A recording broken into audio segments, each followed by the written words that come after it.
Puissance des couleurs, spiritualité et intelligence des affaires. La puissance des couleurs.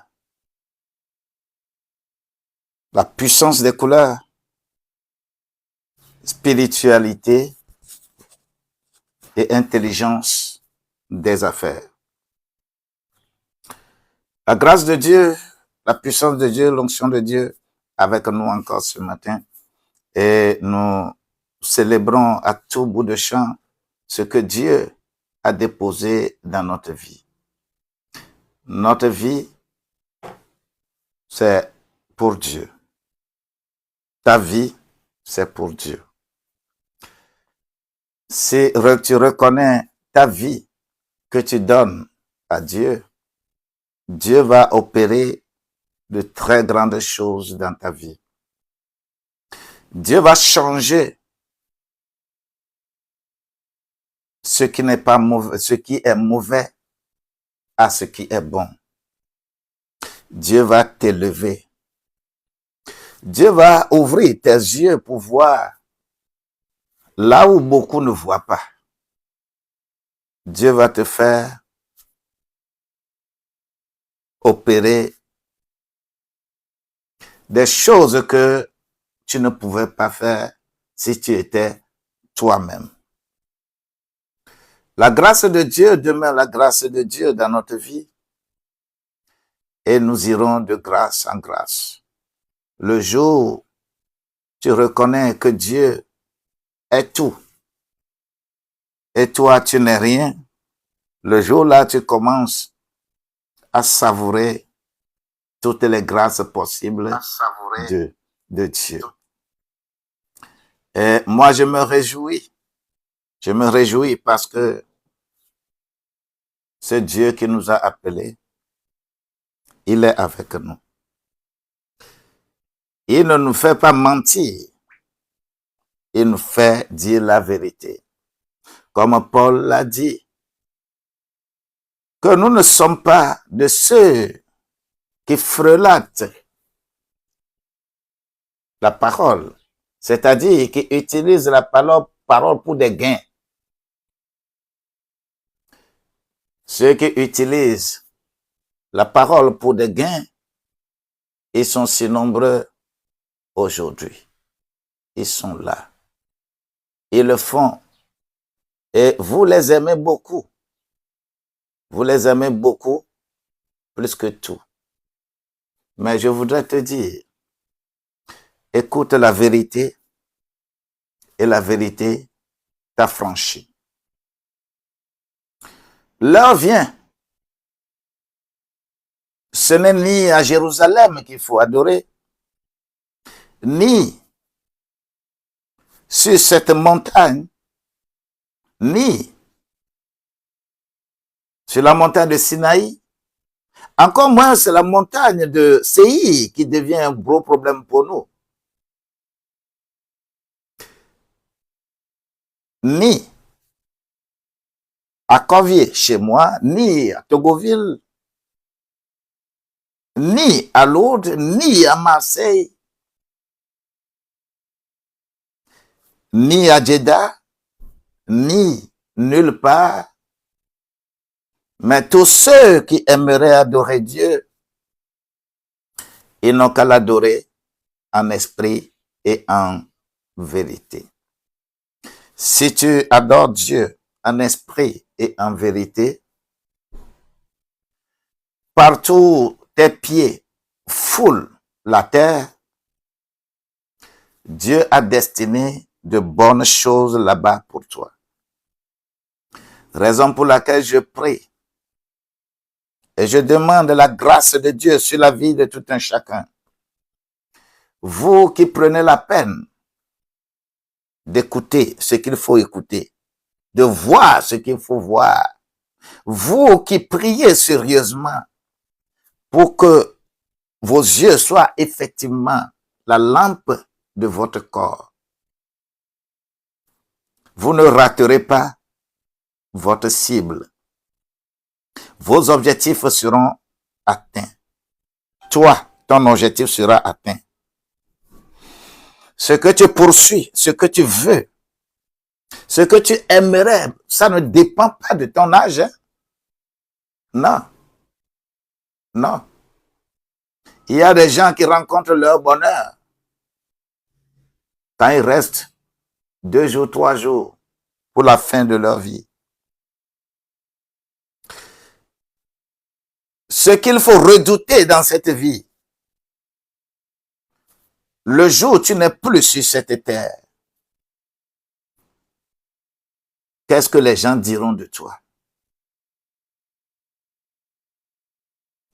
Exactement ce que les gens vont dire de toi. C'est ça qui va t'accompagner au-delà. Ce n'est pas le fait de dormir à longueur de journée dans une église, dans une mosquée, dans un couvent, dans un temple, dans un tabernacle, chez un gourou, chez un puissamment oint. Non, ce n'est pas ça. Mais c'est le fait que après toi, il faut que l'on parle de toi. Il ne faut pas vivre sur cette terre en pensant à autre chose. C'est pourquoi je voudrais te le dire. Si tu veux vraiment réussir dans cette vie et réussir ta vie, c'est 2 choses. Réussir dans la vie, réussir sa vie, c'est 2 choses. Je voudrais seulement te dire, réfléchis correctement et prends une feuille. Écris sur la feuille ce que tu aimerais qu'on écrive sur ta tombe lorsque tu vas mourir.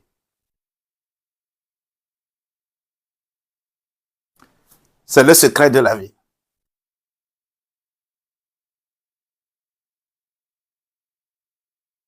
Ce que tu aimerais que l'on écrive sur ta tombe. Prends une feuille, écris ça là-dessus et affiche ça quelque part. Et tous les jours, médite ce que tu as écrit. C'est cela qui va s'accomplir dans ta vie tous les jours. C'est cela qui va s'accomplir dans ta vie tous les jours. Si tu aimerais que le témoignage de, par exemple, de Tabitha, Dorcas, si tu aimerais que après ta mort, que des gens prennent les signes pour venir réclamer.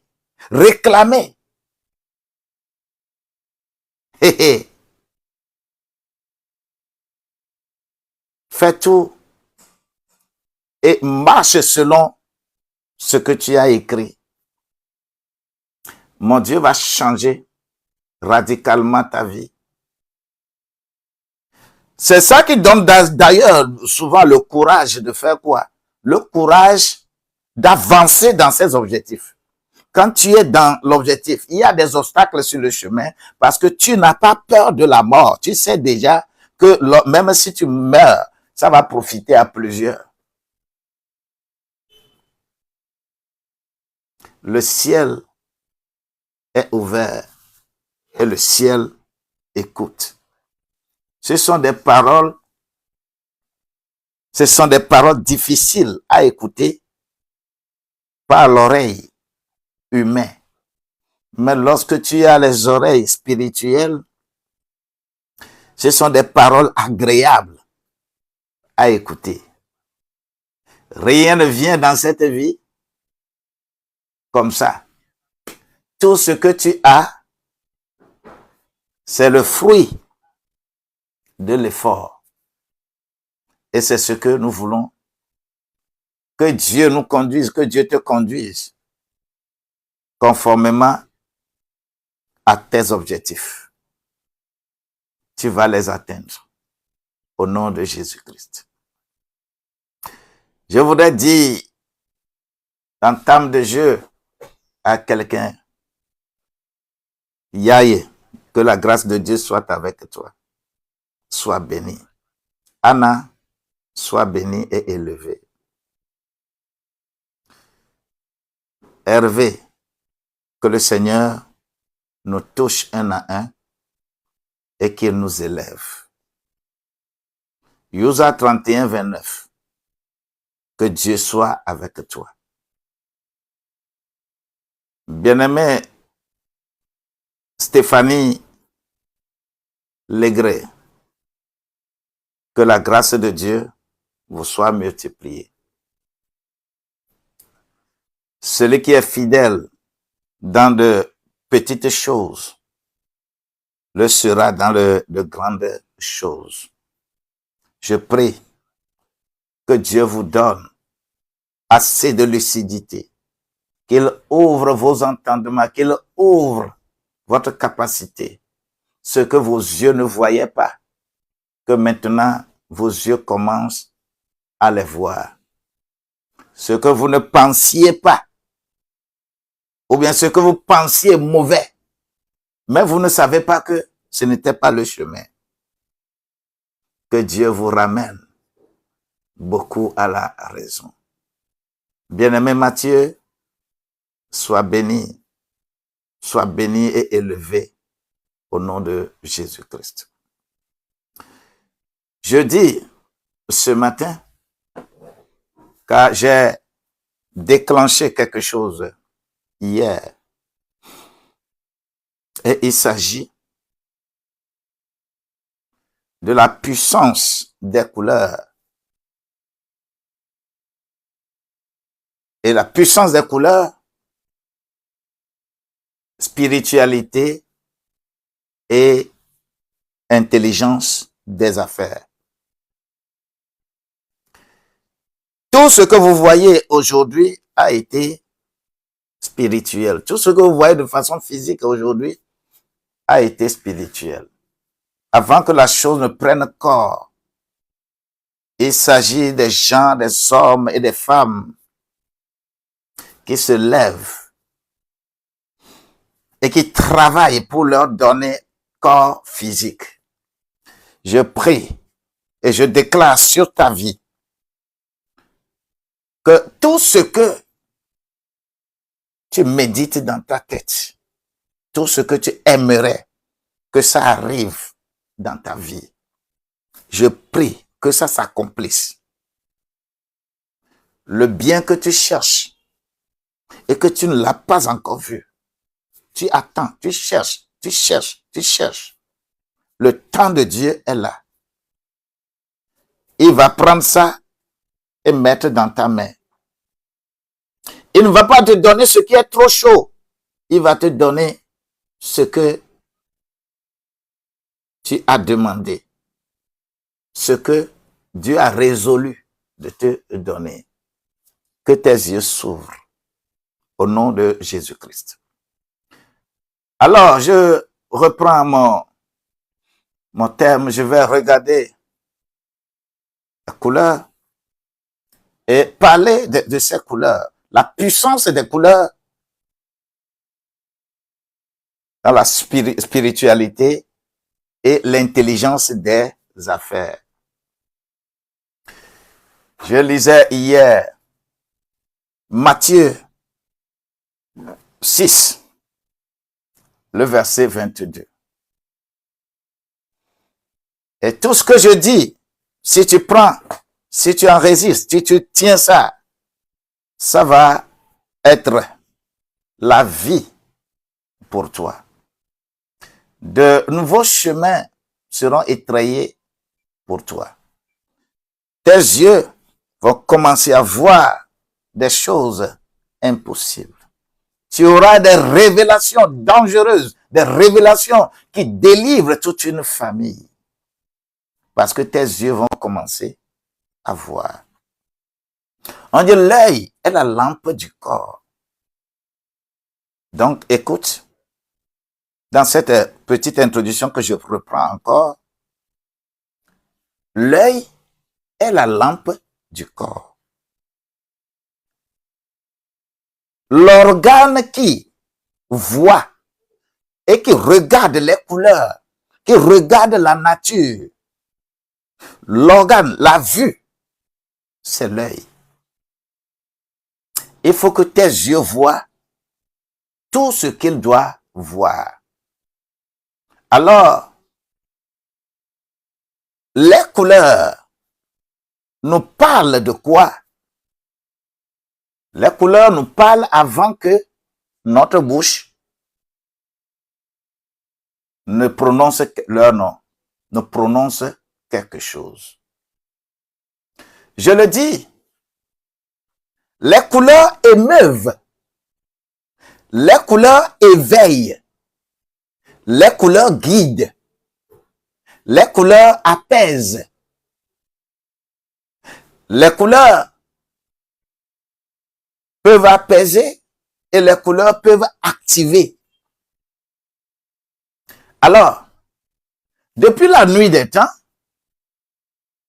elles sont utilisées pour honorer le sacré. Les couleurs sont utilisées pour honorer le sacré. Les couleurs sont utilisées pour structurer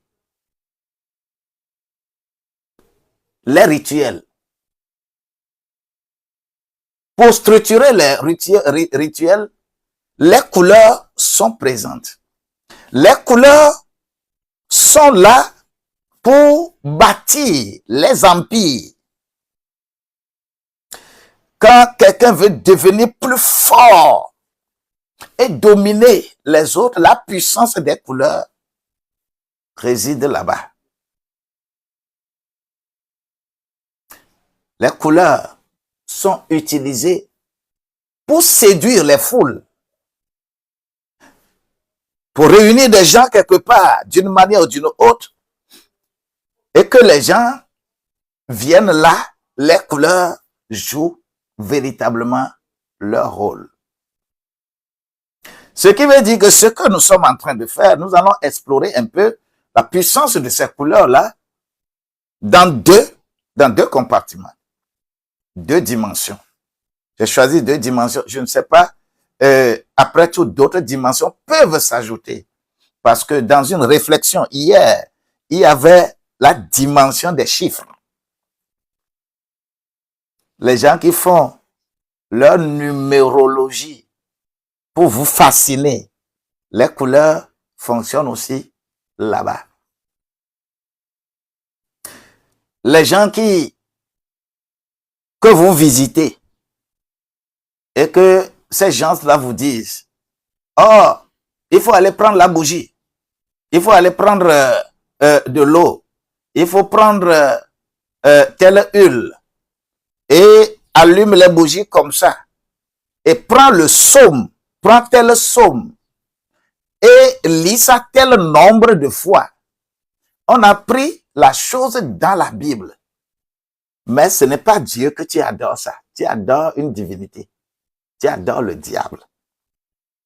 Si tu exécutes ça, ce n'est pas Dieu. La personne peut porter habit que pasteur, prêtre, quoi. Mais tant que les choses sont comptées, le nombre de bougies, le nombre de verres d'eau, le nombre de fois, lire le psaume, ce n'est plus de Dieu. C'est du diable. Et il faut avoir la lucidité de comprendre toutes ces choses-là. Les couleurs fonctionnent également là-bas. Parce que ce que tu dois porter, la couleur sur laquelle tu vas déposer ces choses-là, avant de commencer, sont des choses très significatives. Et que beaucoup sont trompés aujourd'hui en disant qu'ils sont en train d'adorer Dieu. Ça fait mal. Oh, j'ai pas enregistré ça, WhatsApp. Gloire à Dieu. Je dis, les couleurs sont utilisées pour encadrer les rituels, pour bâtir les empires et pour séduire les foules. Deux dimensions dans lesquelles je voudrais utiliser ces couleurs. Je voudrais seulement te dire que d'autres dimensions peuvent s'ajouter. Et dans cet ouvrage, ça va être très bien. Mais comme vous le savez, Je présenterai ce que ça signifie dans l'adoration de Dieu. Quand je prends la Bible, ce que les couleurs veulent dire. Quand je prends le Coran, quand je prends le Fa, quand je prends l'andragogie, quand je prends Dao Te Ching, quand je prends Rig Veda, quand je prends la Tipika, quand je prends ces nombreux, et chaque niveau, il y a une puissance lorsque on respecte les choses. Donc, les couleurs façonnent notre vie.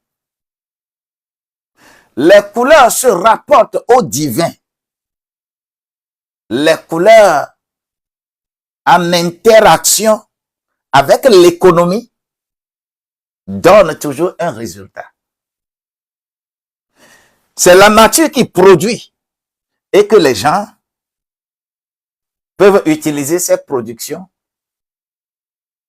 et satisfaire leurs besoins. Et pour que ces couleurs puissent réellement jouer leur rôle conformément à ce que Dieu veut de toi, c'est pourquoi Dieu t'a enveloppé naturellement de l'aura. Et chacun a son aura. J'ai montré l'aura hier. Je ne vais pas encore revenir là-dessus.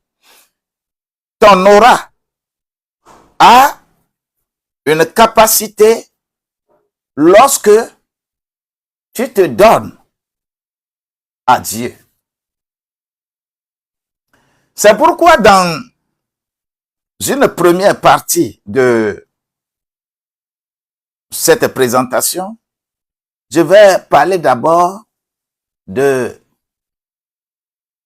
l'adoration de Dieu, les couleurs dans l'adoration de Dieu. Les couleurs dans l'adoration de Dieu.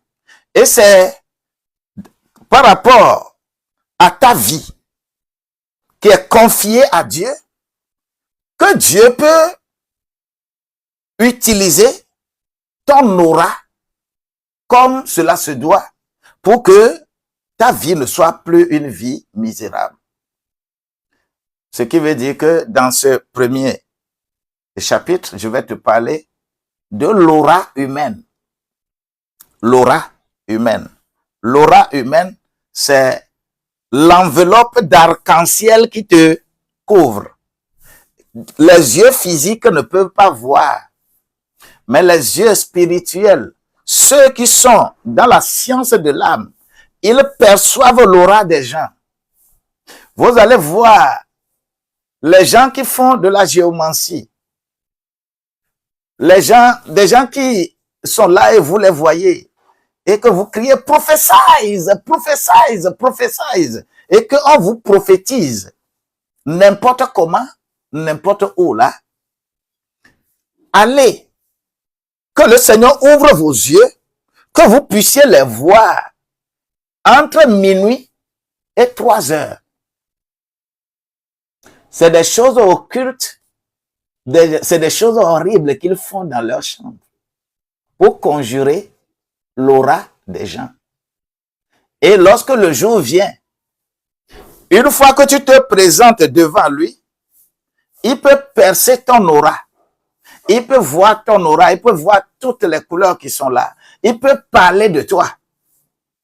Et vous dites que vous avez vu un puissamment oint. Vous avez vu, lui là, il est grand, il est puissamment oint. Les gens quittent.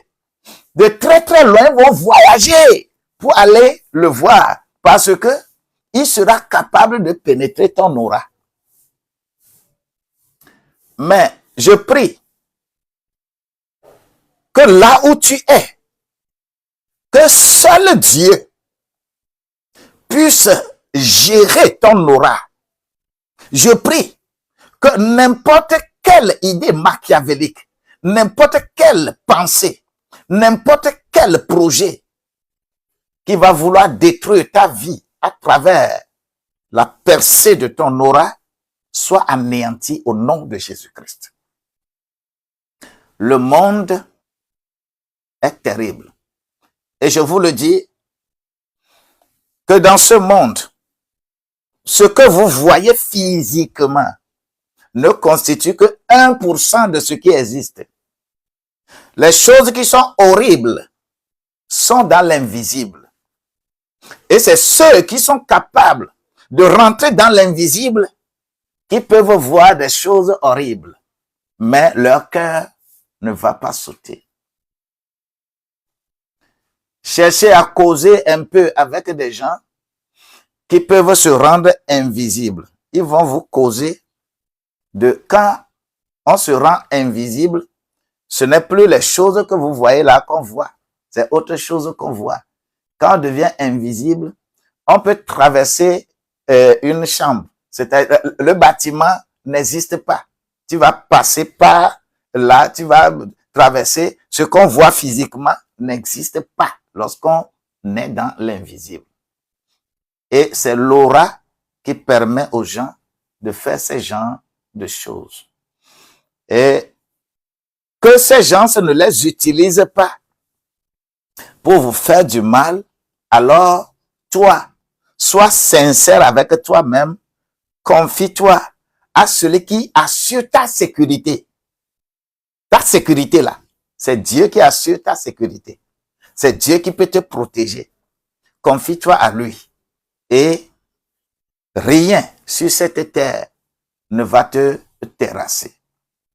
Ne te confie à aucune religion. Confie-toi à Dieu pour comprendre ce que je suis en train de présenter. Alors, ce premier chapitre, je dis,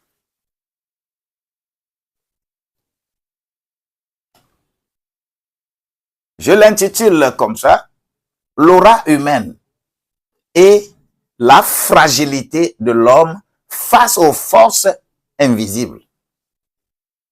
Ton aura,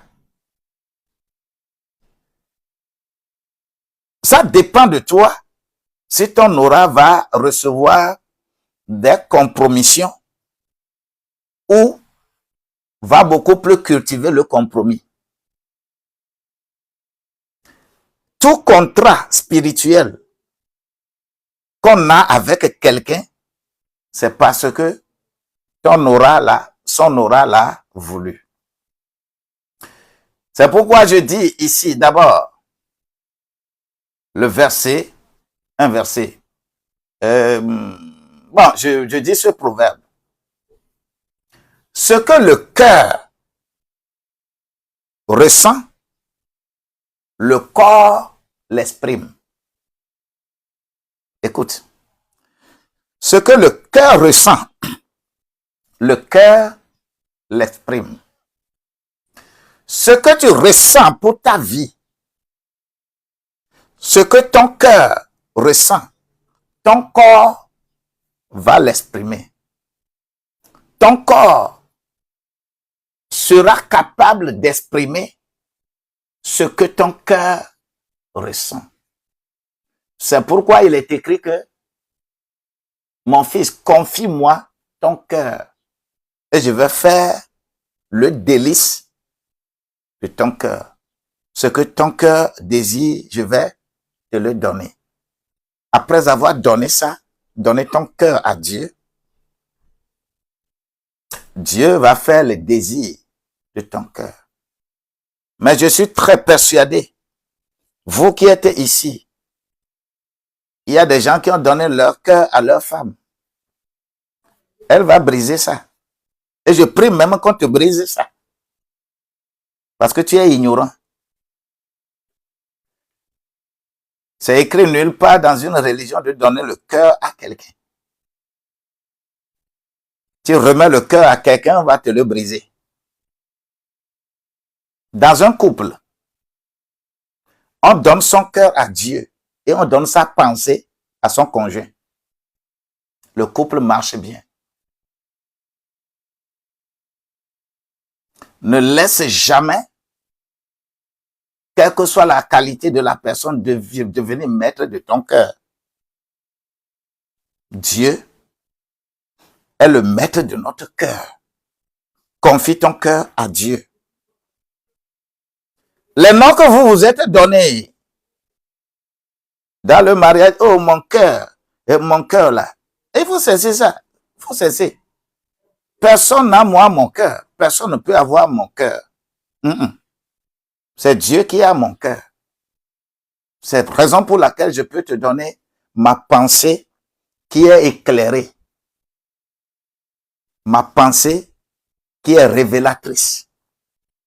Ma pensée qui guérit. Parce que si je vis sur cette terre, ce n'est plus moi-même qui vis. Mon identité est cachée là où j'ai remis mon cœur. Et mon cœur fonctionne de cette manière. La grâce de Dieu sera avec toi au nom de Jésus-Christ. Alors, ce que le cœur ressent, c'est ce que le corps exprime. Alors, écoute-moi. C'est quoi l'aura? L'aura est une réalité invisible, mais puissante, qui entoure chaque être humain. C'est une réalité invisible. L'aura est invisible. C'est une enveloppe dans laquelle Dieu t'a mis.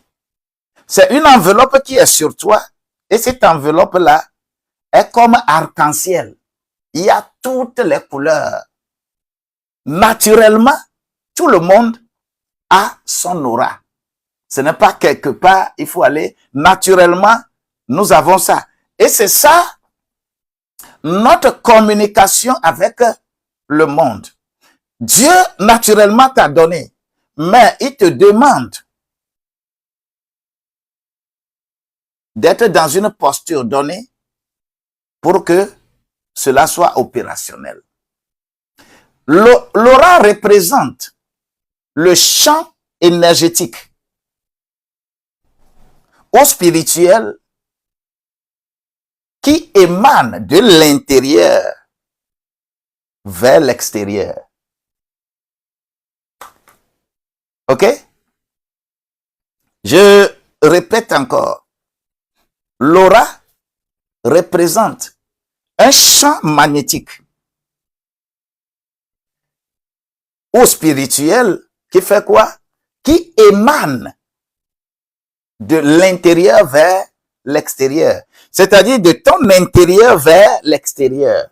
Lorsque vous prenez, par exemple, une pierre et que vous jetez dans de l'eau dormante, un marigot de l'eau, vous jetez la pierre dedans.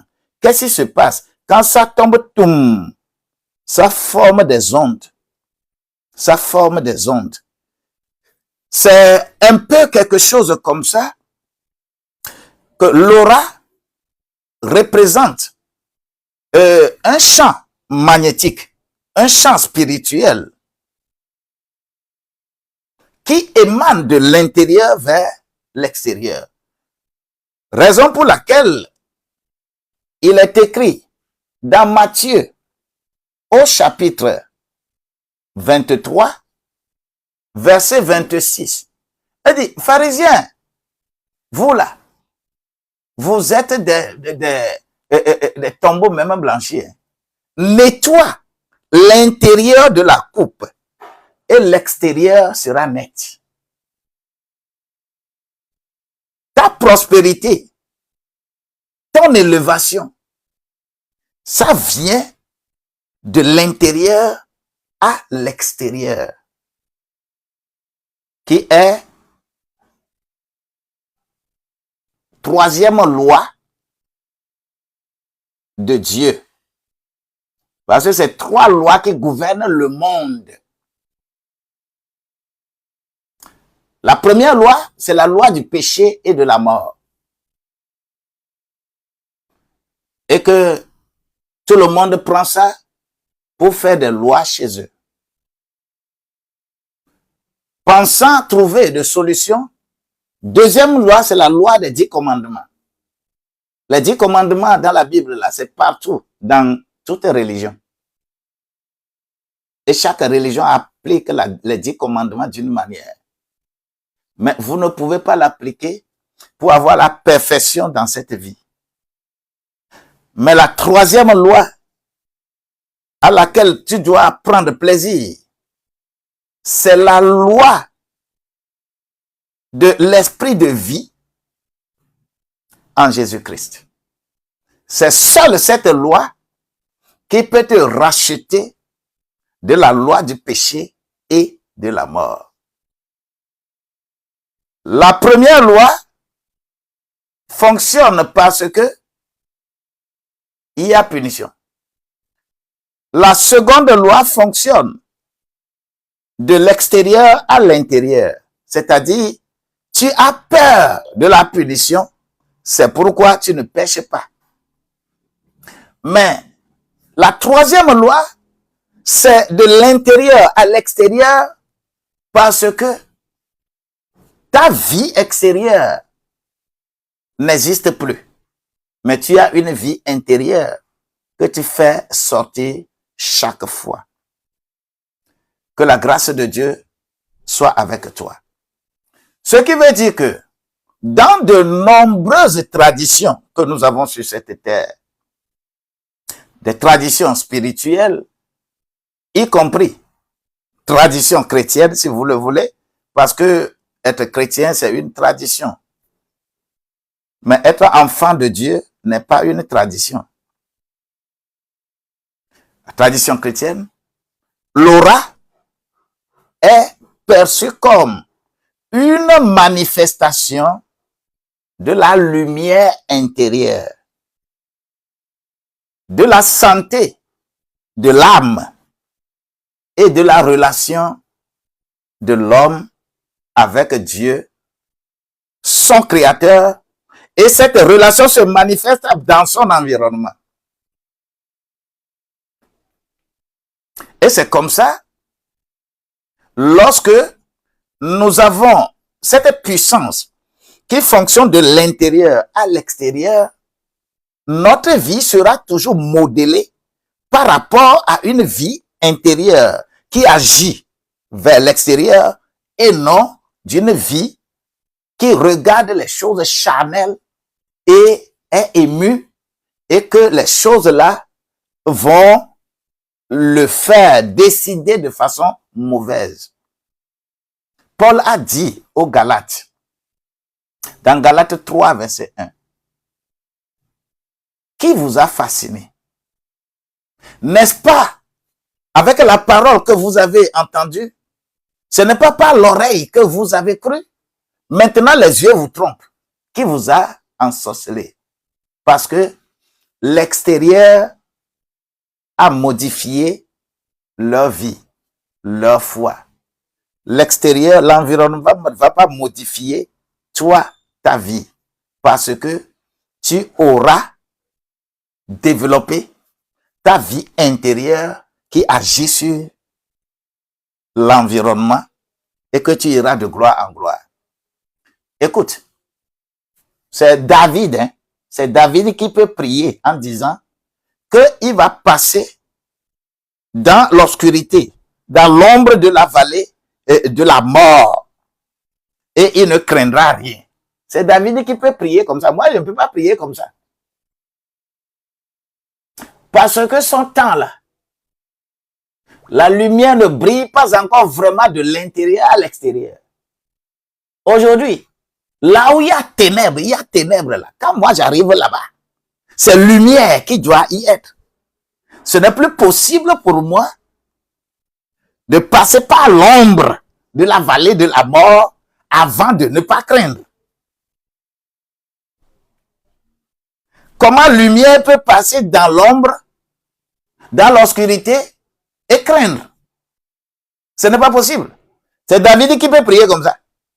Moi, je ne peux pas prier comme ça. Toi qui crois aujourd'hui en ce Jésus, qui développe des choses de l'intérieur vers l'extérieur, je voudrais te dire que ton aura d'éclatantes victoires et tu iras de gloire en gloire. Je voudrais dire que dans ma Bible, la Bible fait allusion à ceci lorsque tu lis dans Exode 34, verset 29. Écoute, hein, lorsque Moïse était allé rencontrer Dieu,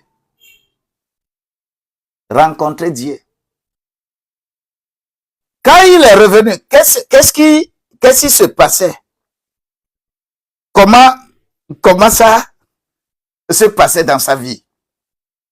Est-ce que tu te rappelles pour me le dire? Quand Moïse est allé sur la montagne de Sinaï et a rencontré Dieu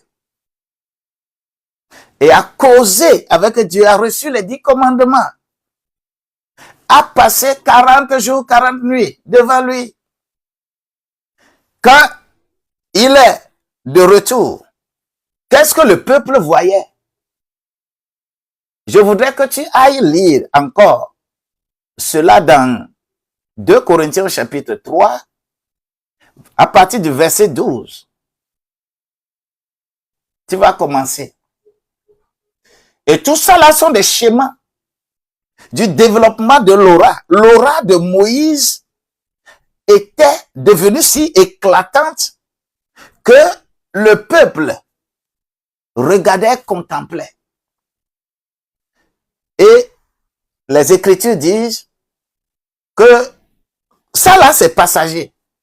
Pour que le peuple ne fixe pas de regard de façon continue sur ce qui était passager, Moïse était obligé de prendre un voile pour se couvrir le visage, pour que le peuple ne voit pas ce qui était passager. Quand tu rencontres Dieu, tu as de l'intimité avec Dieu. Il y a une lumière qui jaillit de l'intérieur à l'extérieur. Et cette lumière-là, c'est pour te conduire dans ta vie des affaires, dans ta vie professionnelle, dans la vie, ce que tu es en train de faire, ce que tu as choisi. Dieu va faire éclater ton aura et les gens vont voir. Mais on dit là-bas que ceux qui prennent toujours ça, qui prennent Moïse avec ses pratiques, ils sont toujours encore en train d'appliquer ça. Moïse a dit, Moïse avait enlevé les chaussures avant d'aller vers Dieu. Moïse a fait ceci. Et qu'ils sont toujours en train de le faire. La Bible dit que ce sont des choses passagères qu'il faut transposer dans un domaine spirituel aujourd'hui. Il n'y a plus ces choses n'importe où vous allez. Et qu'on vous prescrit des choses matérielles, en se référant à Moïse, quittez la personne. La personne va vous mettre dans des ravins. Vous n'allez pas pouvoir vous en sortir. Quittez cette personne. Moïse, son aura avait été très éclatante lorsque il avait rencontré Dieu.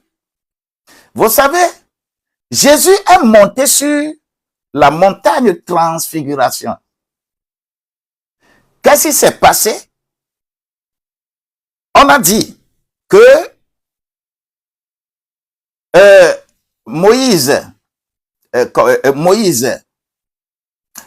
Élie sont là.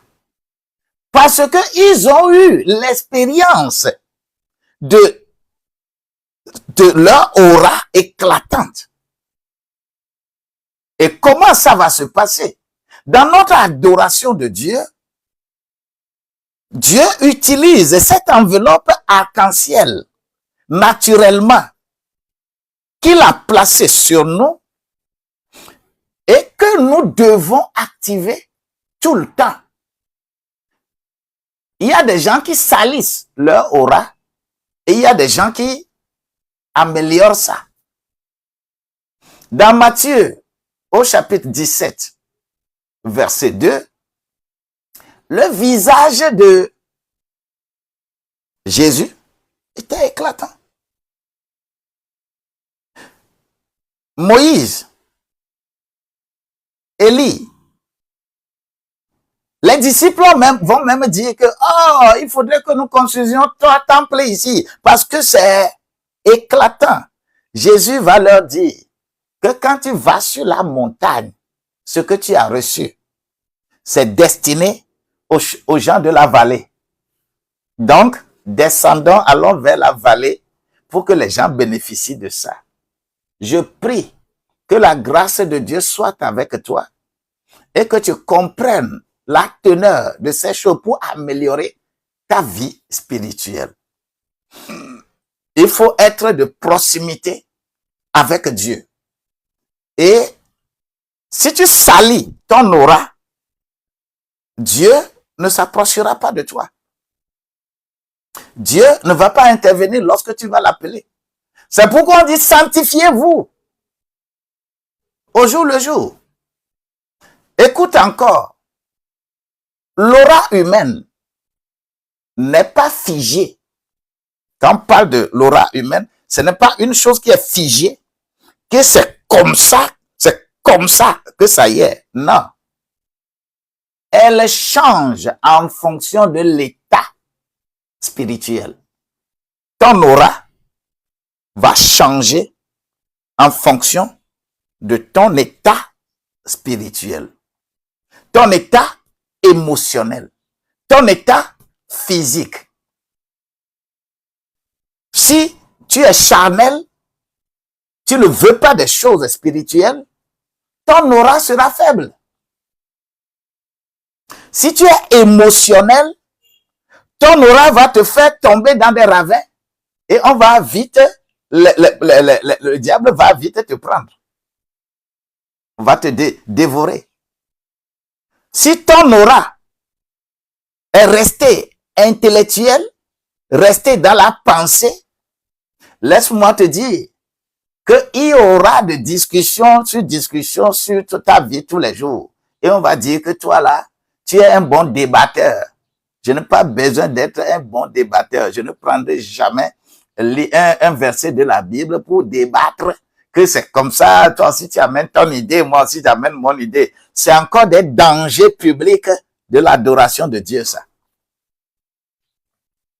C'est pourquoi 2 Timothée 2, verset 23 me dit de m'éloigner des discussions stériles qui n'amènent que vers des querelles. Je ne fais pas débat avec des choses spirituelles. Quand tu prends la chose dans la Bible, tu prends la chose. Je donne révérence à toi. Je vais chercher à comprendre ce qui est écrit. Je ne veux pas discuter ça. Je ne veux pas faire débat avec. Parce que c'est dangereux. Parce que ton aura est centré sur ta pensée. Et tu penses que ta pensée est meilleure. Tu seras détruit. Mais lorsque ton aura est développée à partir de ton esprit, tu ne peux que devenir performant dans ce que tu es en train de faire. Donc, une aura qui est troublée se manifeste par des teintes sombres. Il y a des auras qui sont troublées. Ton aura est troublée. On va régler ça, on va ramener l'aura à sa place. Si ton aura est troublée, ça a sa place. L'énergie qui est dedans, la force qui est en toi, la force sera confuse. Et que des confusions vont jalonner ta vie.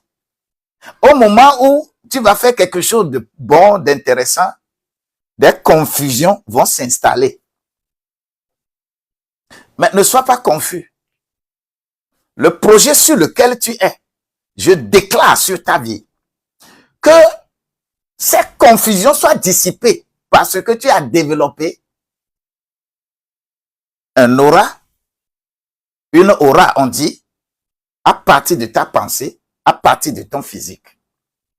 Alors, parfois, l'aura attire des influences.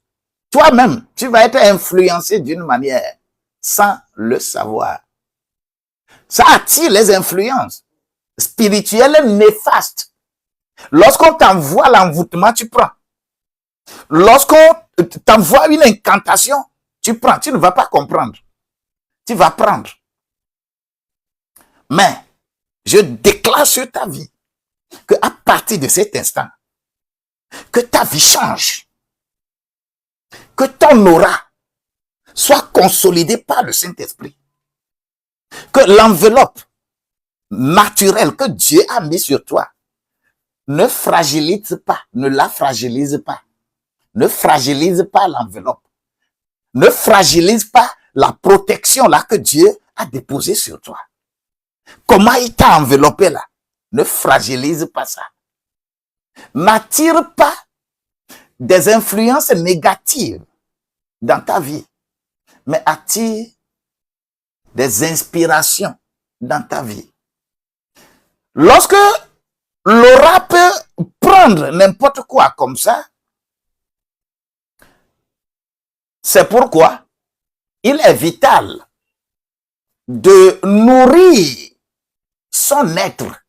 Il faut nourrir ton être. Il faut nourrir ton être intérieur. Il faut nourrir ça. Si tu ne nourris pas ton être intérieur, tu as des problèmes. Du matin au soir, le matin tu te lèves, tu prends le thé, tu prends le petit déjeuner, tu manges, tu as prié. Tu nourris seulement le corps. Ton aura n'aura pas la force de résister à une influence extérieure. Lorsque tu te réveilles, il faut prier. Il faut prier. Je dis, il faut prier. Que ton intérieur soit construit autour d'un idéal de la vie. Qu'est-ce qui influence ton corps?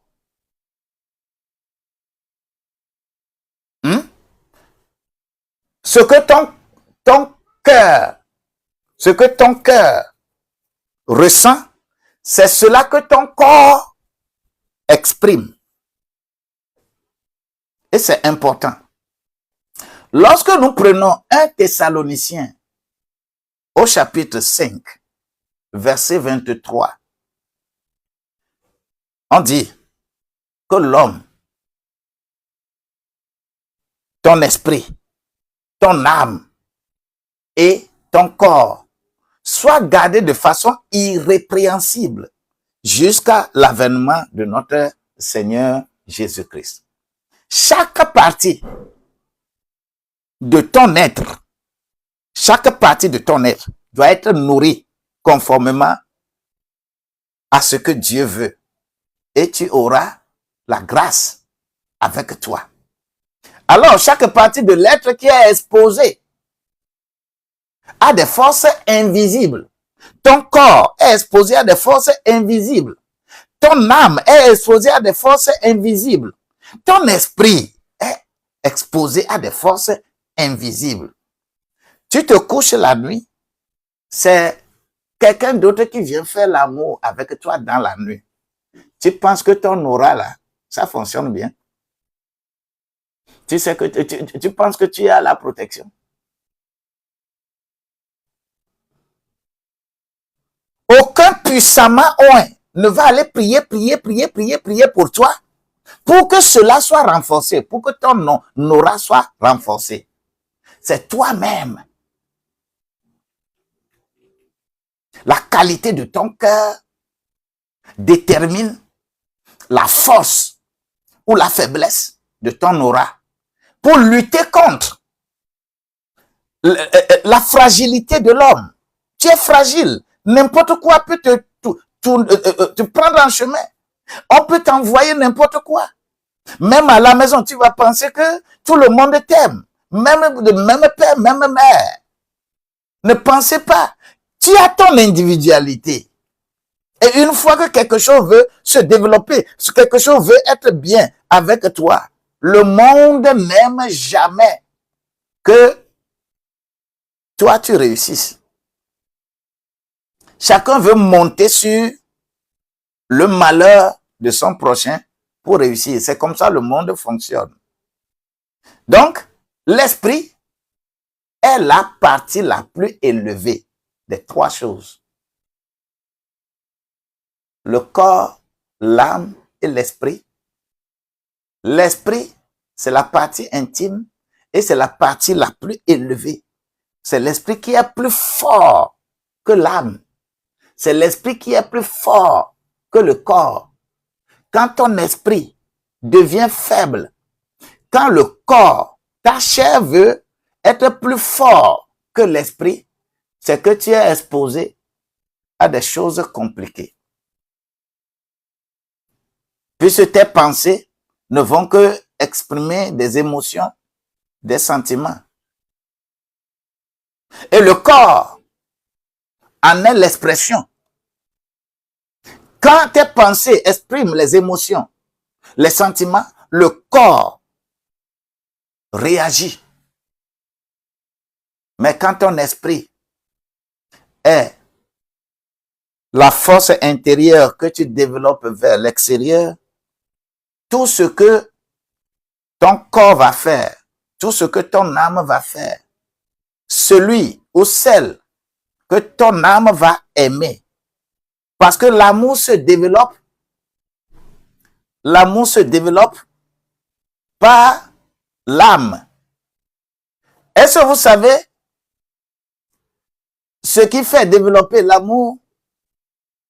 C'est dans l'oreille et non dans le cœur.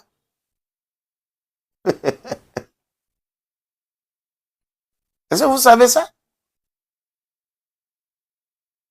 L'amour envers Dieu, l'amour de Dieu se développe dans le cœur. Mais l'amour entre nous, les humains sur la terre, se développe à partir de l'oreille. Il y a des poils qui sont dans l'oreille qui développent cet amour entre vous. Si tu as réellement remis ton cœur à Dieu, Dieu développera l'amour à travers ton oreille. De telle manière que même si vous êtes des conjoints, ce qu'on peut dire, et ça va chagriner, ça va te faire mal, et que tu vas te tordre de douleur.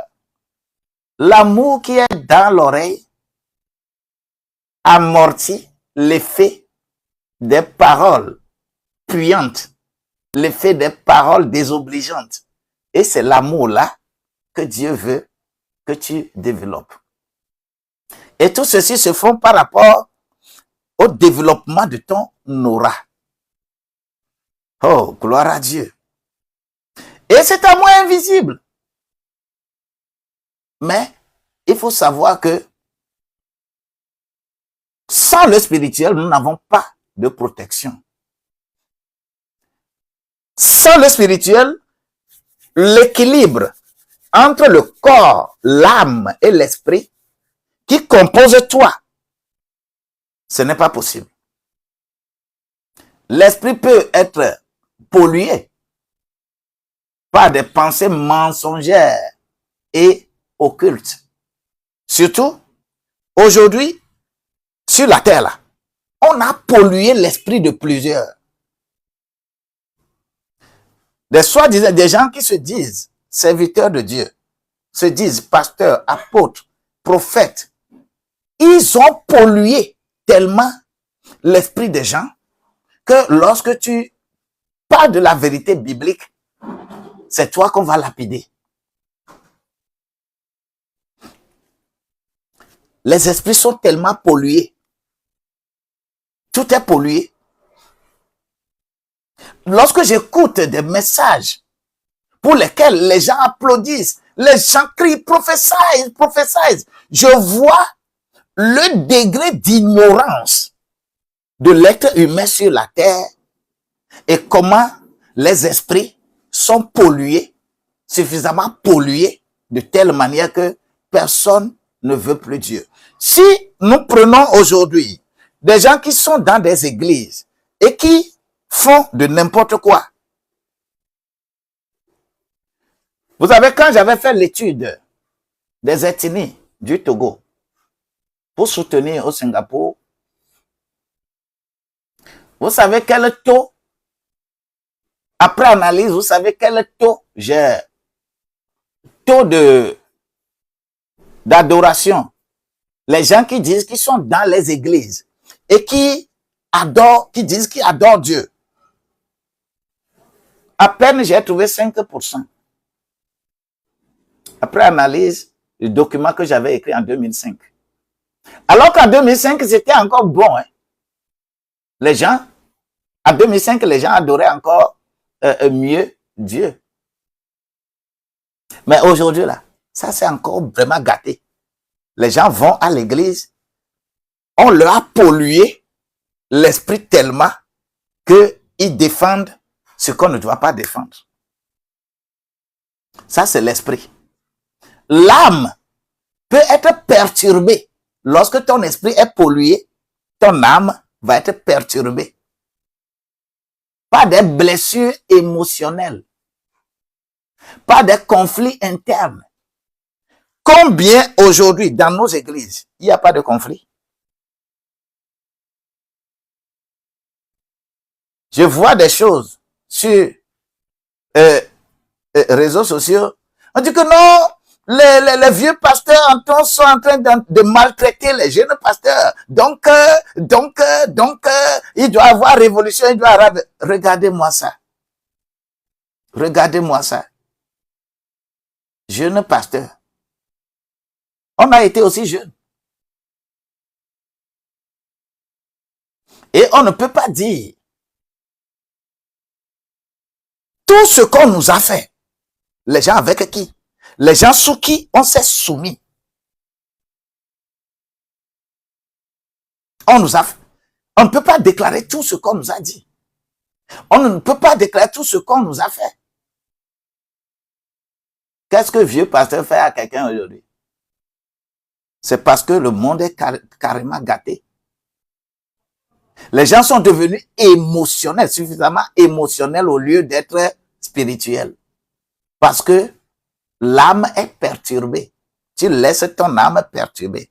Aujourd'hui, là, les esprits sont pollués, les âmes sont perturbées et le corps devient un théâtre de maladies. Des maladies spirituelles, des maladies tant.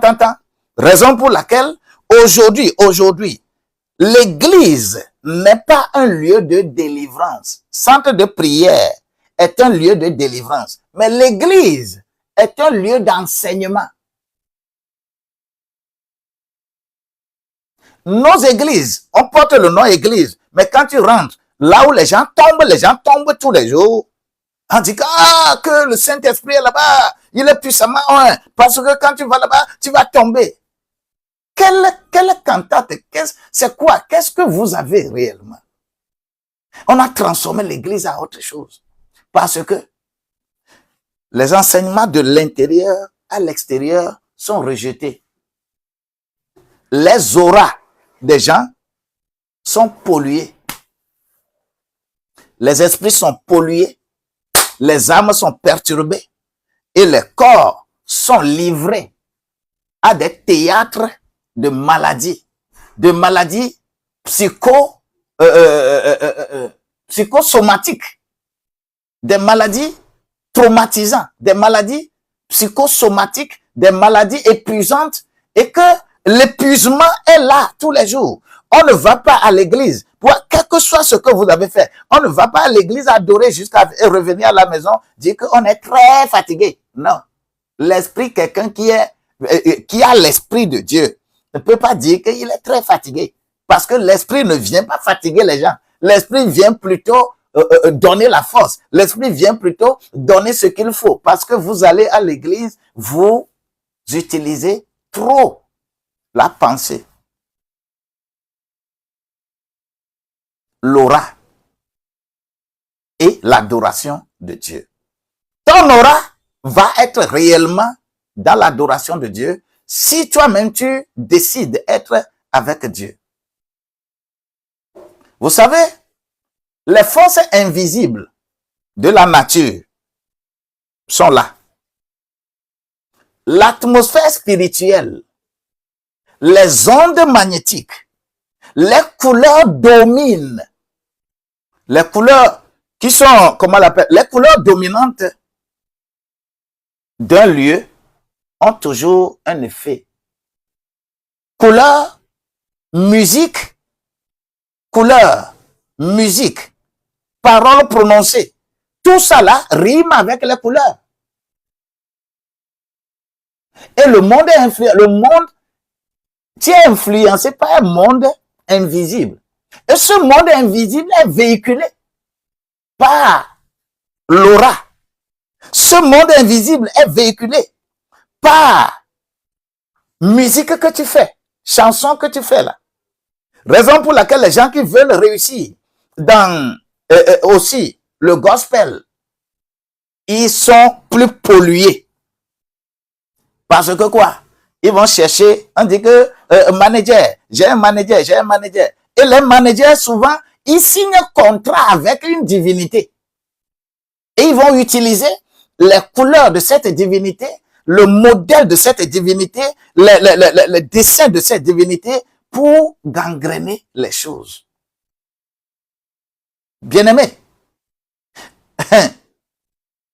l'aura humaine et l'adoration de Dieu, tu as besoin de renforcer, tu as besoin de regarder, revoir ce que tu es en train de faire en tant qu'adoration de Dieu. Les auras, les trois choses-là, notre corps, notre âme, notre esprit, lorsque nous sommes attachés à Dieu, cela fait quoi? Ça influence notre état intérieur. Mon état intérieur est important. Et certaines vibrations renforcent l'aura. Et d'autres vont l'affaiblir. Lorsque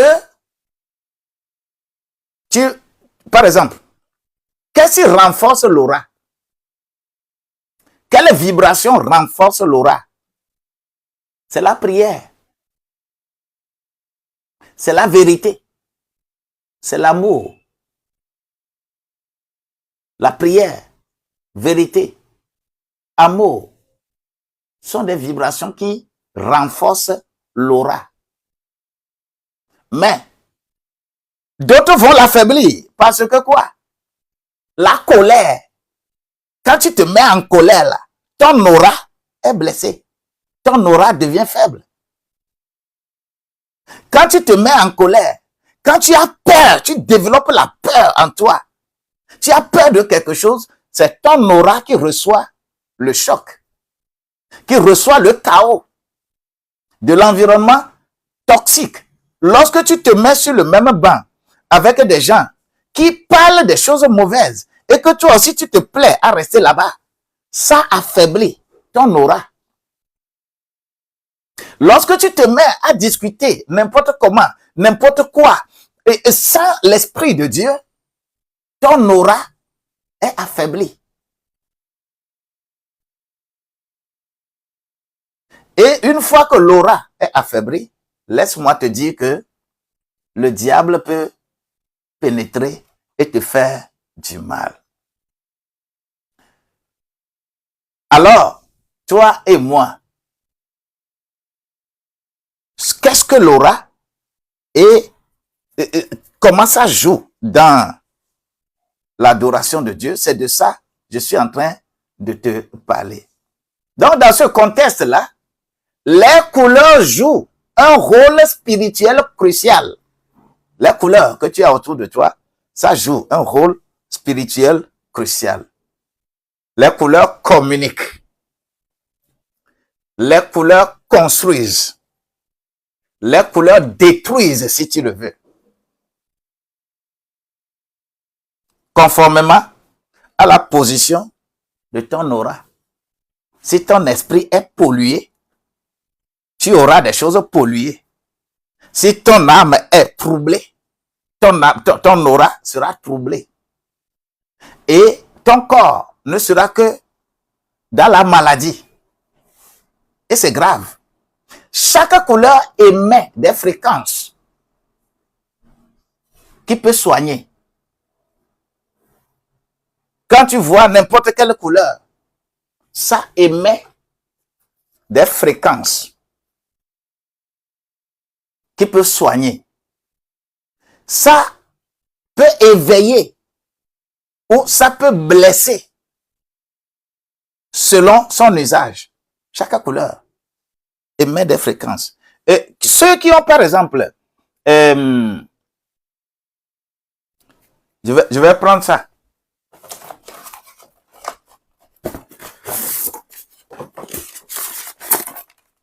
Je ne sais pas si tu as une fois fait accident, on t'a fait un massage.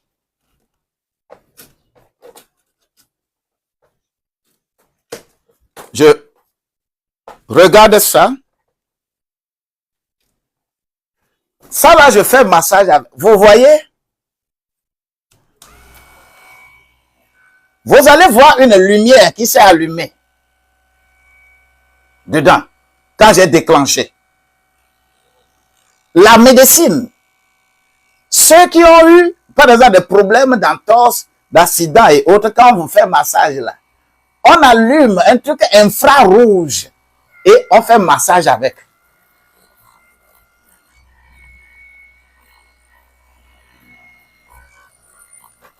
Il y a une lumière qui s'est allumée dedans. Ce n'est pas fortuit. On s'est basé sur ce qu'on appelle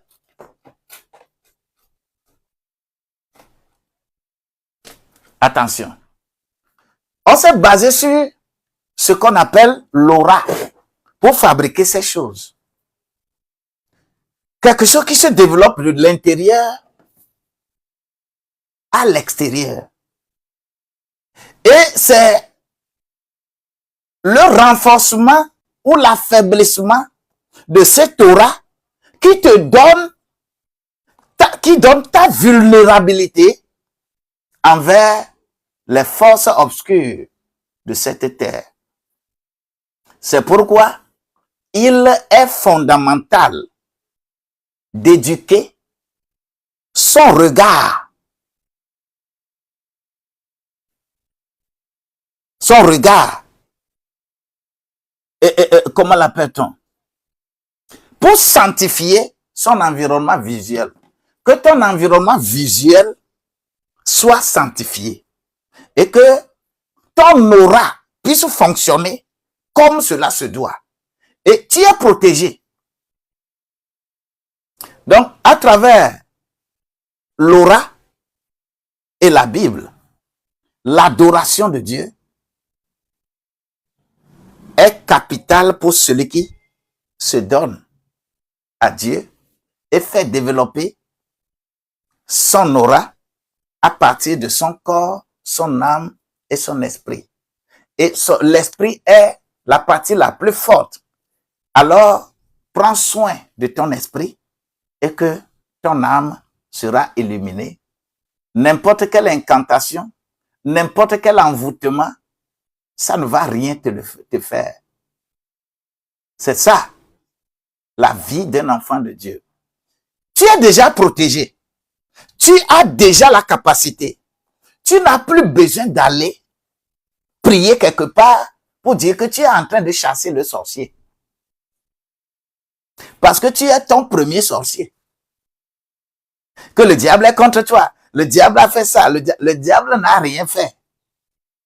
Parce que si tu développes ce que Dieu, lui, il veut de toi, le diable est petit. Le sorcier est petit. Tu n'as pas à perdre ton temps pour lui.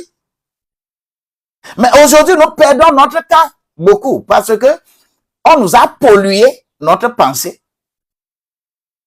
On nous a perturbé notre émotion. Et on laisse notre corps dans des systèmes de maladies que nous développons tous les jours.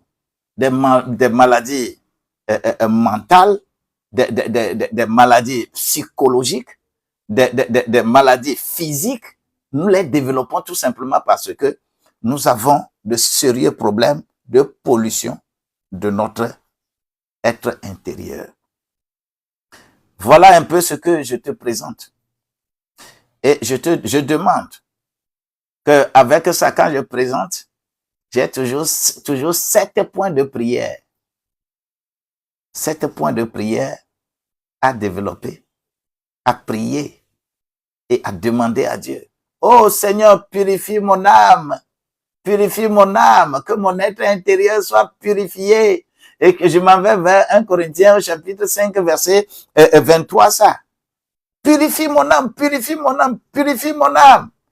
Je peux encore prier, je peux dire que ma lumière luise dans les ténèbres.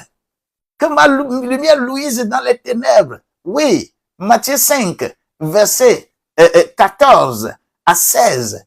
Oui, je peux prier. Je peux déclarer à Dieu, ô Esprit de Dieu, enveloppe-moi dans ta gloire comme un manteau protecteur. Oui, Isaïe, chapitre 60, verset 1. Je peux prier, je peux prier, je peux prier. Je peux encore prier. Brise les influences invisibles qui affaiblissent ma spiritualité, qui affaiblissent ma santé spirituelle. Oui, brise-les au nom de Jésus-Christ. Psaume 91, versets 3 et 4. Je peux prier, je peux élever ma voix et déclarer que mon aura soit renforcé, que mon aura soit renforcé par la vérité, que mon aura soit renforcé par l'amour, que mon aura soit renforcé par la prière fervente. Car il est écrit dans Jacques 5, verset 16, que la prière fervente du juste a de l'efficacité. Oui, je suis justifié de l'intérieur au nom de Jésus-Christ. Je peux prier, je peux déclarer que je suis la lumière. Je suis la lumière. J'ai le Seigneur en moi. Je suis la lumière. Je marche dans la lumière. Je marche dans la clarté. Oui, Éphésiens chapitre 5, versets 8 et 9. Je peux prier, je peux prier. Je peux élever ma voix et déclarer ces choses-là à Dieu. Dieu est avec moi. Je peux prier. Je peux prier. Et ce que je dis, je concrétise ça. Comment Dieu ne va pas être avec moi? Comment Dieu ne va pas élever, ouvrir ses yeux pour me regarder? Est-ce que je suis censé me promener de centre de prière en centre de prière, de puissamment un en puissamment un, avant que Dieu ne s'occupe de moi? Partout où nous allons, on pollue notre esprit, on traumatise notre âme et notre corps demeure dans la maladie, toutes sortes de maladies. Et le monde entier est en ébullition parce que le monde entier se sépare de Dieu. Le monde entier ne veut pas développer ce qui est positif. Et je prends l'Église pour responsable. Parce qu'au moment où les églises deviennent plus nombreuses sur la terre, la dépravation devient plus grande. Comment on peut expliquer ça? Est-ce que l'Église joue son rôle? Est-ce que les serviteurs de Dieu jouent leur rôle? Des gens qui ont de grands noms. Et qu'on dit, tout le monde se dirige vers eux. Est-ce qu'ils jouent effectivement leur rôle? Est-ce qu'ils enseignent les peuples? Est-ce qu'ils font en sorte que leur aura soit ce que ça doit être? C'est compliqué, c'est difficile. Nous avons de sérieux problèmes. Le monde a de sérieux problèmes parce que le monde s'est détourné de Dieu. Le monde se prend en charge. Le monde ne veut pas se confier à Dieu. Le monde ne veut pas laisser son cœur à Dieu. Et ce n'est pas quand il y a des problèmes, des gens seront là en train de faire de surplace, de n'importe quoi que moi, par exemple, à Goudavi, je vais me joindre à un groupe. Je ne me joindrai jamais à un groupe. Je suis avec Dieu. Manchak Eriata. Est-ce que tu veux que je te fasse? C'est un chapitre que j'ai un peu présenté ça. Lorsque je veux maintenant aller dans les symboliques des couleurs, dans la Bible, il y a le symbolique des couleurs. et comment ces couleurs-là influencent l'aura humaine. C'est beaucoup. Je parle de symbolique des couleurs dans la Bible, de symbolique des couleurs dans le Coran, symbolique des couleurs dans le Fa, symbolique des couleurs dans l'andragogie, symbolique des couleurs. Quand je prends, vous prenez toutes les religions sont devenues comme les couvents. Est-ce que vous avez une fois vu un couvent quelque part, il n'y a pas de drapeau avec les couleurs?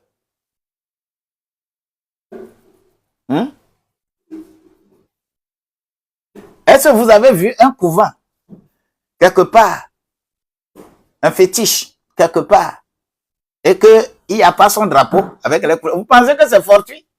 Vous pensez que c'est des choses hasard? Ce n'est pas hasard. Non.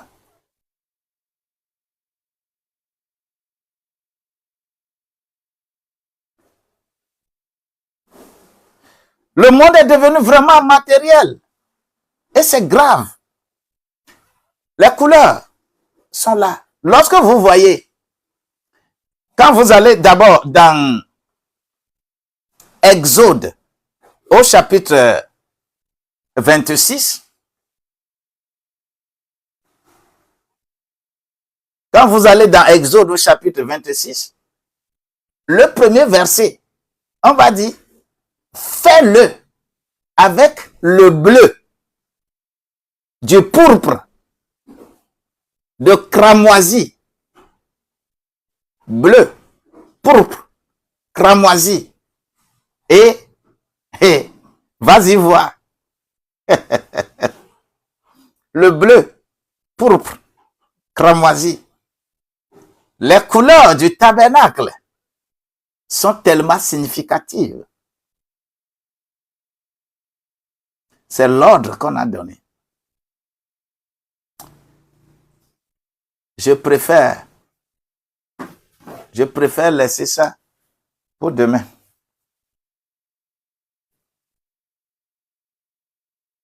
Ce que je prévois dans ce livre, je ne peux pas faire ça dans une semaine. Je préfère laisser ça pour demain. Et vous allez voir ton âme, ton esprit, ton corps. C'est le tabernacle qui est construit. On a donné l'ordre à Moïse de construire ça. Et les enfants de Dieu doivent être lucides. Mais vous êtes devenus trop religieux. La religion a tellement fermé les oreilles aux gens. La religion, que les gens ne sont plus capables d'écouter la vérité. La religion a tellement englouti. Le blanc a réussi, pour le noir. Le blanc a très bien réussi.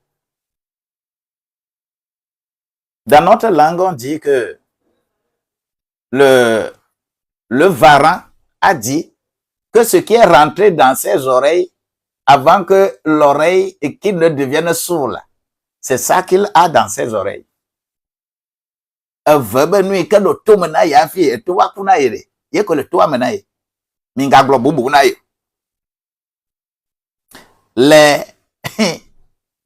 Les Africains sont tellement devenus plus varants. Et la forme exploitatrice que le blanc a amené pour dire que il vous a amené, les blancs n'ont jamais amené l'évangile en Afrique. Ils n'ont jamais amené l'évangile en Afrique. Les Arabes n'ont jamais amené l'islam en Afrique. D'ailleurs, allez vers les vrais musulmans s'étonnent de voir des noirs qui sont musulmans. Les vrais musulmans, les vrais arabes, ils s'étonnent. Parce que le Coran décrit beaucoup le noir comme étant esclave et doit demeurer esclave. Et on peut l'utiliser, raison pour laquelle nos filles, nos enfants qui vont vers leur pays là, c'est une déformation d'adoration. Le mal qu'on fait aux gens, on ne trouve pas ça comme étant le mal. Parce que moi-même, je suis là et on m'a amené un animal à vendre. C'est-à-dire, on te prend, on va te trafiquer.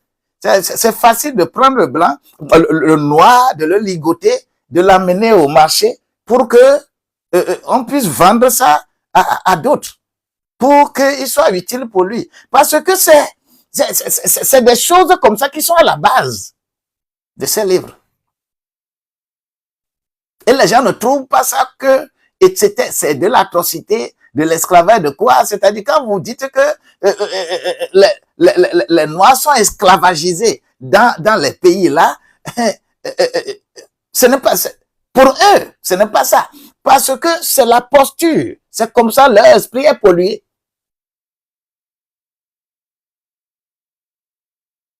C'est difficile. C'est difficile. Que nous soyons, réveillons-nous. Réveillons-nous. Réveillons-nous.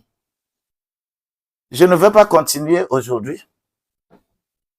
Demain, je vais revenir sur les symboliques des couleurs dans l'adoration de Dieu. Quand je prends la Bible, je vais en parler. Quand je prends le Coran, je vais en parler. Quand je prends le Fa, je vais en parler. Pour comprendre les couleurs des drapeaux que chacun utilise. Quand vous prenez l'emblème, par exemple, de l'islam, vous allez voir les couleurs qui sont dedans. Pourquoi? Ce sont les couleurs-là. Et toi qui adores Dieu, tu prends n'importe quelle couleur pour décorer ton église. Hey, fais attention. Fais attention. Toi, dans ta chambre, tu décores. C'est joli à voir. Mais spirituellement, est-ce que c'est ça? Toi, dans ta boutique, dans ton bureau, ton marché, ton étalage, les couleurs que tu as utilisées, c'est joli, c'est bon. Mais est-ce que tu comprends l'effet que ça a sur tes affaires? Tu ne le sais pas. Ces effets sont naturels d'abord. Et comment ça ne va pas être resté figé, cela dépend maintenant de ta prière, de ta posture. Si tu te mets en colère, ton aura, avec les couleurs que tu as utilisées, ça les active pour créer des problèmes. Quand tu es en joie, ton aura est en joie et peut accueillir les clients comme cela se doit. Et le mal que tu peux faire à ton entreprise, c'est de cesser de prier. Que la grâce de Dieu soit avec toi. Quelqu'un demandait hier la couverture de ça, c'est le premier livre que j'ai là. Regardez bien, c'est le livre, ça, Entreprendre en famille. Entreprendre en famille, c'est ça. Vous allez voir ce que ça donne. Et mon homme veut aller prendre la clé qui est là-bas. Et vous allez observer. Et ça, c'est le premier livre. Demain, je peux afficher le second livre aussi. Et je voudrais demander à quelqu'un. Le délai, ça finit, hein? Je pense aujourd'hui, il restera 4 jours. Il restera 4 jours. Je voudrais te demander de faire l'effort, de me contacter et d'envoyer ton argent pour que si je peux agir demain, pour que je puisse agir. Parce que quand vous envoyez, je vais charger ma carte de crédit et commander.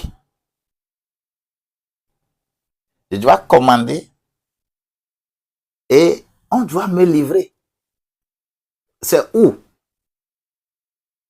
C'est en France. Ce n'est pas au Togo.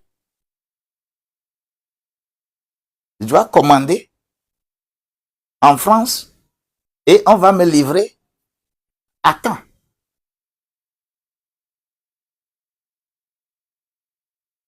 Alors, ce sont des ouvrages publiés aux éditions universitaires, les branches, ce sont les branches des éditions universitaires européennes. Quand tu veux publier des livres dans nos pays en Afrique, c'est beaucoup d'argent que tu utilises. Mais c'est Africain qui n'achète pas livre. Tu ne vas pas écrire, tu ne vas pas te mettre, casser ta tête, prier que Dieu te donne des révélations. Et tu souffres et que tu écris quelque chose. Et tu deviens esclave de la chose.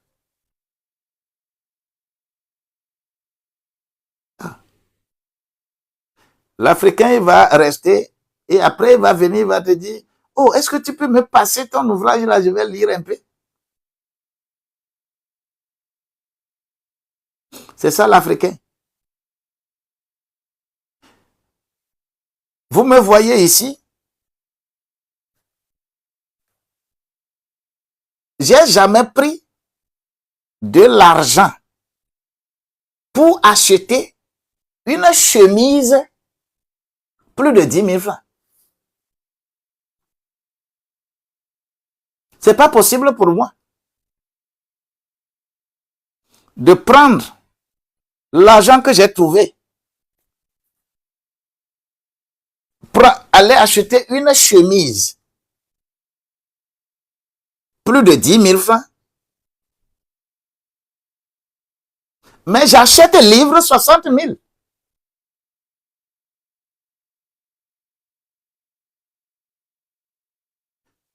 L'Africain, il va faire le surplace. Et quand on lui dit des choses réelles, des choses spirituelles, des choses intellectuelles, des choses qui vont le faire avancer, il va mettre ça dans la boue.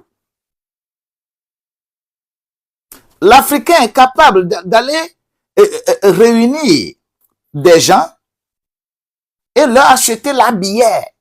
Ils vont boire pendant, et on va amener la facture, ça fait 50 000, il est content. Qui vous a ensorcelé? Qui vous a envoûté de cette manière? Et quand vous vous comportez comme ça, comment l'Africain? Et vous voulez vous développer. Et vous voulez sortir des problèmes dans lesquels vous vous trouvez. Tu trouves un peu? Aïe, aïe, aïe. Aïe, aïe, aïe. Va voir l'Africain en train de fêter son anniversaire. Va voir l'Africain en train de... C'est-à-dire, va voir l'Africain organiser funérailles. Va voir l'Africain organiser l'enterrement d'un mort. Va voir l'Africain. Mais ce qui peut l'avantager, il n'est pas prêt. Mais il veut se développer. Il veut ça. Il veut. Ça fait mal. Ça fait mal. Les 2 livres, quand vous allez en ligne, ça fait 64 000. Dans 4 jours, ça va apparaître sur Amazon More Books. Dans 4 jours, ça va apparaître. c'était lancé, on donne toujours 15 jours pour que l'auteur, si l'auteur veut prendre des exemplaires pour des gens plus sérieux, des gens qui sont intimes avec lui, avec une réduction. Quand l'auteur prend 5, par exemple, il y a réduction de 20%. Quand il prend 10, il y a réduction de 30%. Quand il prend 100, quand il prend 200, des réductions même vont aller jusqu'à 40% du prix. Moi, je ne vais pas, pour avoir l'exemplaire, moi-même, je dois aussi l'acheter. On donne ces 15 jours pour que l'auteur puisse s'en procurer pour donner aux autres. Mais moi, étant l'auteur, j'ai encore tout fait pour sponsoriser. Même après réduction, j'ai encore sponsorisé pour que le prix est va être pratiquement quelque part. Parce que je ne peux pas en parler sur le réseau pour que la maison d'édition soit voit le bien que je veux faire aux gens. Je serai en contradiction, en conflit avec la maison d'édition. C'est pourquoi on dit que dans le groupe, on communique ce qu'on veut vous faire là. On communique ça dans le groupe pour que chacun puisse voir ça dans le groupe. Je ne peux pas en parler.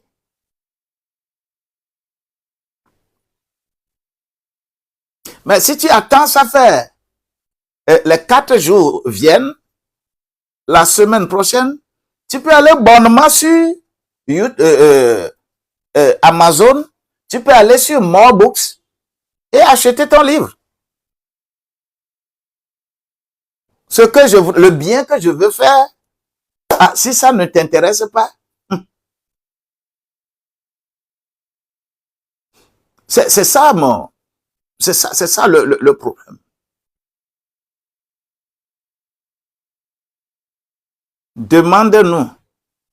Demande-nous quoi?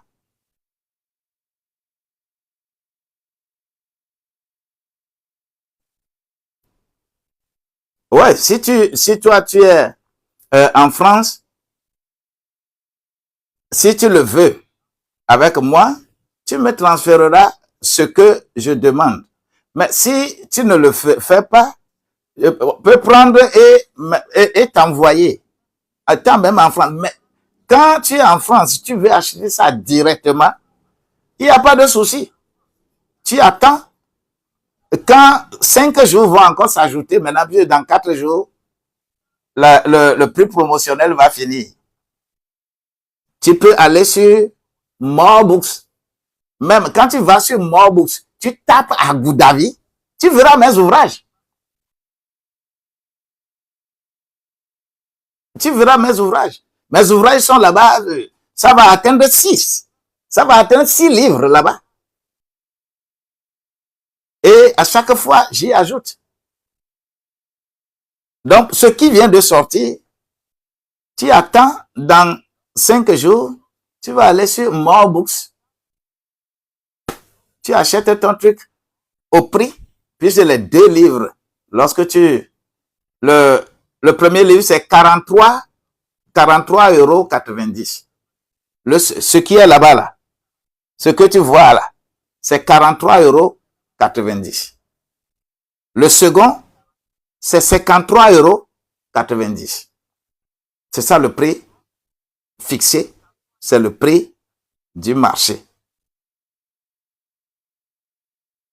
Sans réduction. Mais lorsque tu participes, c'est de ça que nous parlons. Tu peux commander ça après, au prix coûtant. D'ailleurs, c'est ça ma joie.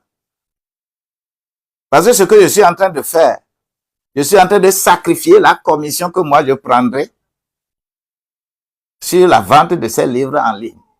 C'est ça que je suis en train de sacrifier en voulant faire du bien.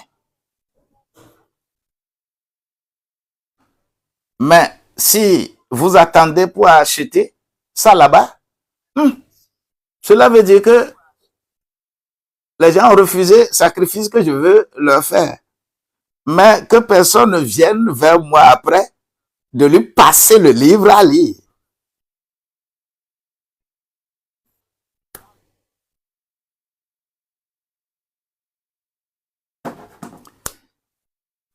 le livre, c'est ça que j'ai présenté pendant 6 semaines. Les 2 livres-là. C'est les livres-là que, c'est en écrivant que je présente ces trucs. Le premier livre, c'est Entreprendre en famille. Le second livre, c'est Quand la famille devient une vision.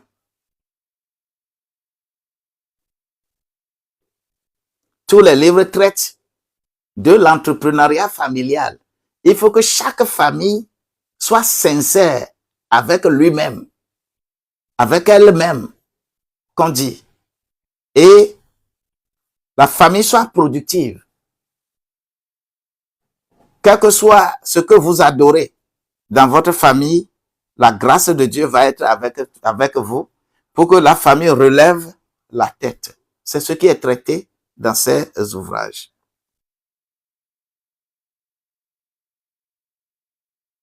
Soyez bénis. Et tous ceux qui voudront nous contacter après, c'est le plus 228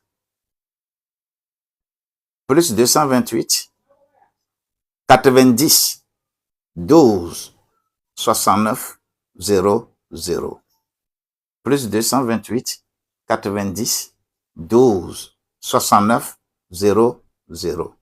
Et ça là, ça s'appelle Yas by Miss by Yas. C'était Timoni. Timoni, ce numéro peut prendre Timoni.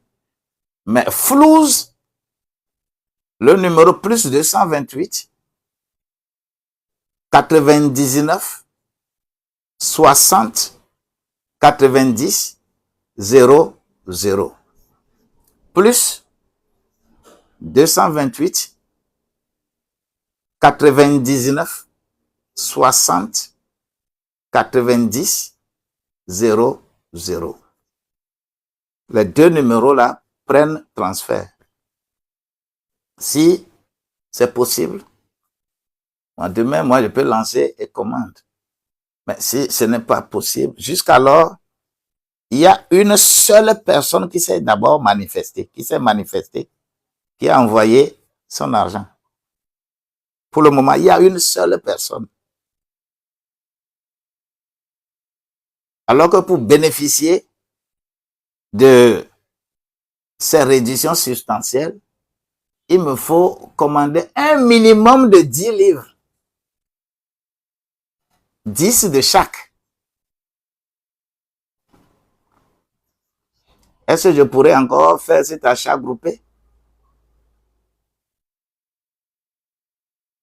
Si je me mets ça dans l'agenda, cela veut dire que vous me torturez. Vous voulez me torturer. Je n'aime pas cette torture psychologique. Ah ouais? Donc, j'en parle et je ne peux que en parler. Mais que le Seigneur soit avec nous et nous avançons. Ce sont des choses que on acquiert à coup d'argent. Mais quand vous faites gratos, et on vous laisse également le livre gratuitement. Mais oh, l'Africain, il est bon quoi. L'Africain est trop bon. Je vous aime. Les dictateurs qui sont en Afrique, les gens qui maltraitent les populations en Afrique, là, ils ont raison quoi. Ils ont raison. C'est le visage que tu fais là. Quand tu manges le maïs est dans tes mains là. C'est par rapport à ton visage que chèvre va venir arracher le maïs là dans ta main. Tu as mangé, tu amènes là, tu déposes comme ça. Chèvre ou mouton va venir prendre maïs là dans ta main. C'est ça. Nous, que la grâce de Dieu nous accompagne. Merci beaucoup. Soyez bénis. Soyez bénis, soyez bénis, soyez bénis, soyez bénis au nom de Jésus-Christ. Là, ok. Le prix. Il y a quelqu'un qui vient encore qui parle de prix. J'ai tellement parlé. Tu peux rejoindre le groupe, tu peux demander à quelqu'un d'autre dedans. Je dis que ce que je fais, je ne vais pas le dire publiquement. Si je le dis publiquement, je vais créer problème. Je vais créer problème. Alors, inbox-moi ceux qui veulent autre chose par WhatsApp, les numéros que j'ai donnés, ça fait WhatsApp. Fais-moi un message, on va en discuter. Et je vais passer le dernier message dans le groupe tout à l'heure et que la grâce de Dieu vous soit multipliée en toutes choses. Je vous aime bien. Je vous aime bien. Ça ferait demain matin et avec plaisir. Je prie, je vous confie tous ici en ce Dieu qui donne la sagesse et l'intelligence. Que vous soyez élevés à un niveau qui permette de développer votre aura, que votre esprit ne soit pas pollué, que votre âme ne soit pas troublée et que votre corps ne soit pas dans les maladies. Je prie que le Saint-Esprit scelle ces choses-là en toi. Merci pour les cadeaux, merci pour les chapeaux, merci pour la grâce. Et ça ferait demain matin à 6h10. Je vous aime bien. Shalom.